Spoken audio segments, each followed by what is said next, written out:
Assalomu alaykum yaxshilar. Yakshanba kundagi bo'lib o'tgan o'yinlar haqida kichkina fikr mulohaza bildirib o'tamiz. APLda markaziy o'yin bo'lib o'tdi. Arsenal o'z maydonida Tottenhamni qabul qildi va yirik 4-1 hisobidagi g'alabaga erishdi. Gollarga Trossard hamda Eze hat-trick muallifi bo'ldi va Tottenham safida Richarlison o'z hisobiga bir gol yozdirib qo'ydi.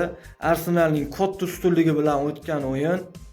Arsenal kerakli 3 ochkoni qo'lga kiritdi va eng yaqin ta'qibchilari mag'lubiyatga uchragandan keyin o'zi uchun kerakli 3 ochkoni qo'lga kirita oldi va eng yaqin ta'qibchisidan hozir 6 ochkolik farq bilan o'tib ketdi.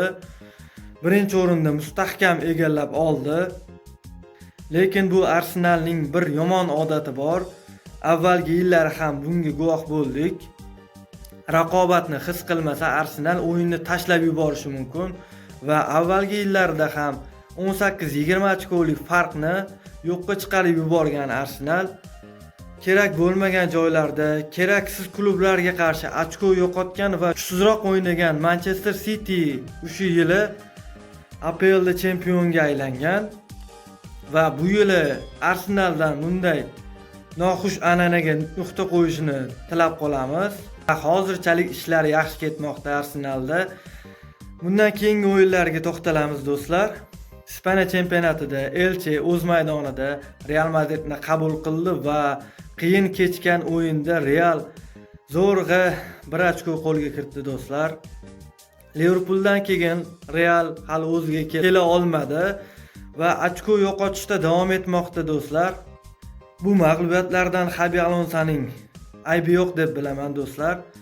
Realning bir yomon odati bor.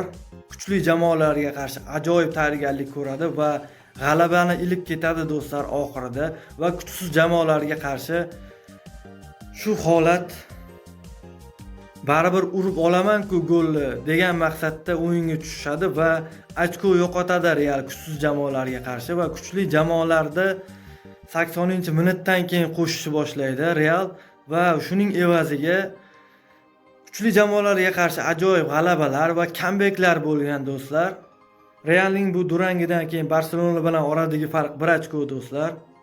Sizlarga beradigan ma'lumotlarimiz shulardan iborat edi. Bizni kuzatishda davom eting do'stlar.